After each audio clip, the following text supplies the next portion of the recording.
Assalamu alaykum. Ben Ruqiyya Turduş. Hammalarning yangi yili muborak bo'lsin.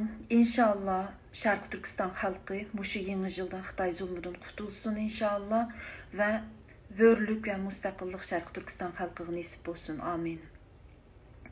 Bugun bu yerga chiqib qolishimdagi sabab 2 kunning oldida mushu Facebook'ga men Dunyo Uyg'ur qurultiyining vakili emas, ya'ni xalq vakili emas deb bir narsa yozgandim.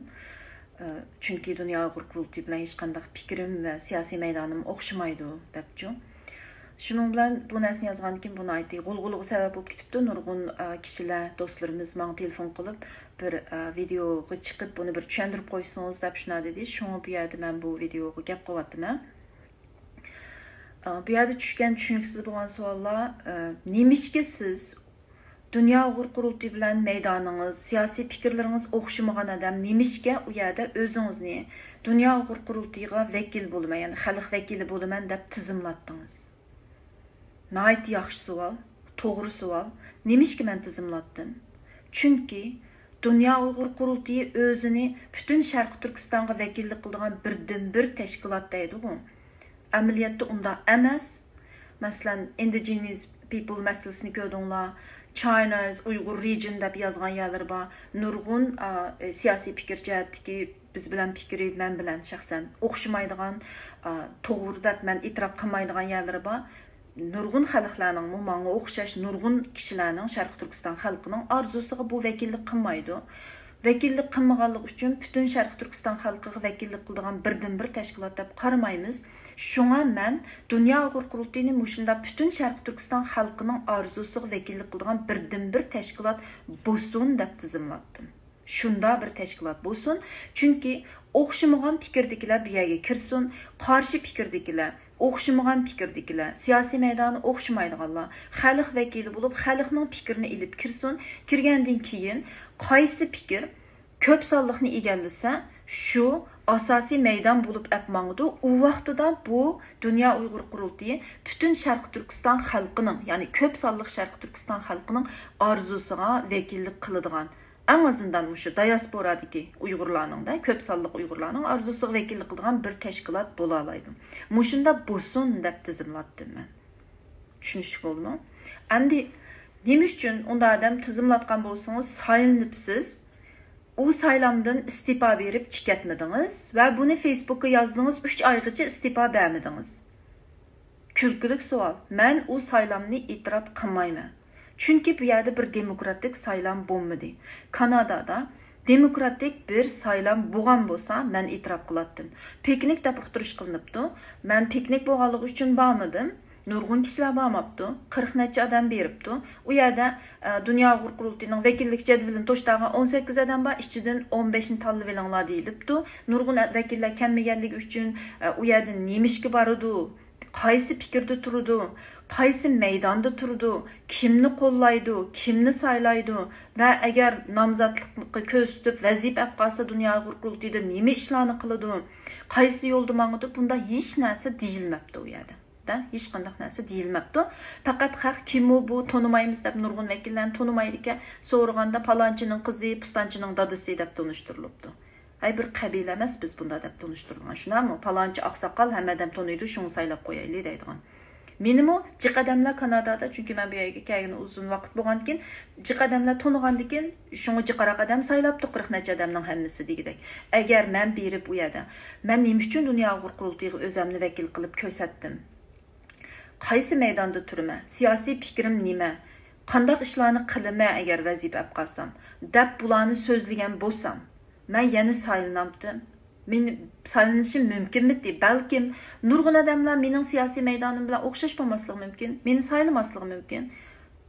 Balkim meni hamma odam saylashi mumkin. Buni bilmaymiz-da. Shuning uchun bu saylam demokratik emas.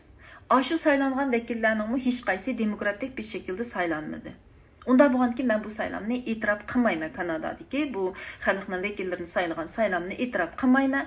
Inovatsiz deb qarayman. Shunga o'zimni vakil debmi qaramayman. Undan bo'lsa yana bir savol chiqibdi. Siz nimishki bu Dünya Uyg'ur qurultiyiga istifa berib chiqatmay, buni Facebook'a yozsiz. Men nimishki istifa bergidekman, chunki men vakil emas. Vakil bo'lgan odam istifa berdi. Ben bu saylamni legitimate, yani bir to'g'ri saylam bo'lmadi, demokratik bo'lmadi, e'tirof qilmayman, men vakilman emas deyotgandan men nimishga istifa beradigan mening huquqim bo'lmaydi vakil bo'lmagandan keyin.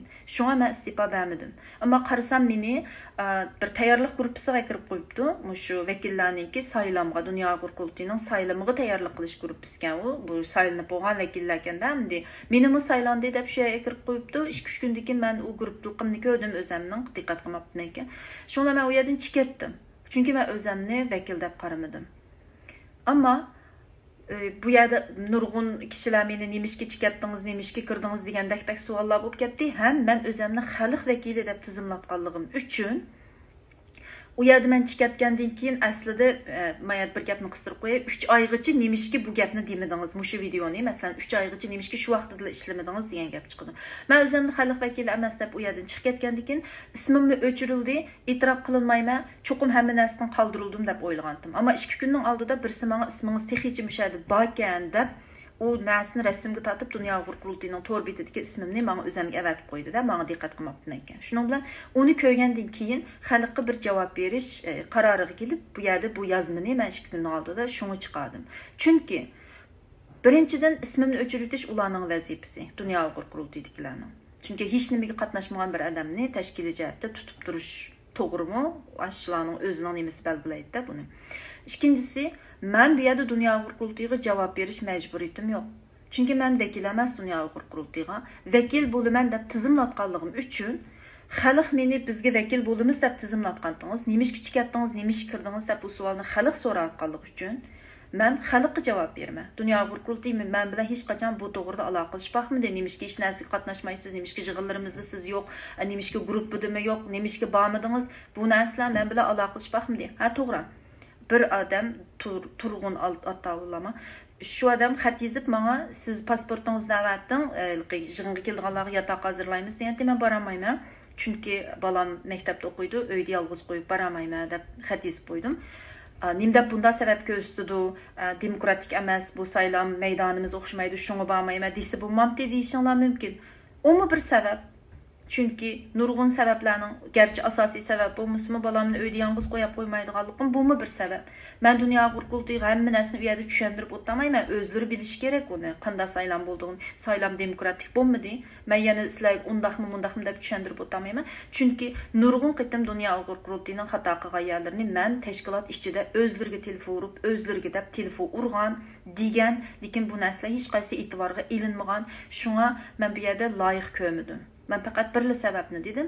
Boshqa sabablarni deb u odamga tushuntirib, bu yerda undaq qilib o'tirishning mening hojati yo'q. Ham majburiyatim emas. Men burun undaq ishni qilib baqqan, hech qanday e'tiborga ilinmagan fikrlarim. Masalan, mush indigenous people masalasini men degan aslında hech qanday e'tiborga ilinmagan. Shuning uchun meningki bu yerda e'tiborga fikrimni olmaydigan odamlarga so'zlab o'tirishimning hojati yo'q. Shuningga men onu nim qilmadim. Ondan keyin publicga yetishimlik sabab shu boya deganimdek men xalqqa javob beraman. Dunyo Uyg'ur qurultiyi emas. Chunki men xalq vakili deb tizimlatdim o'zimni. Shunga bu yerda publicly Facebookga yozib, buni xalqqa bir bildirib qo'yish uchun o yozmani chiqarib qo'ydim. Shu gapim tugidi. Mushunchilik meni yana telefonlarni urib, xatlarni yozib avor qilishinglarni qat'iy xohlamayman. İşlerim bekçik. Muşu tushuncha yetarli deb o'ylayman. Bundan keyin bu ish, bu mesele muşunchilik bo'ldi, tugusin, buningga boshqa turishni xohlamayman. Rahmat.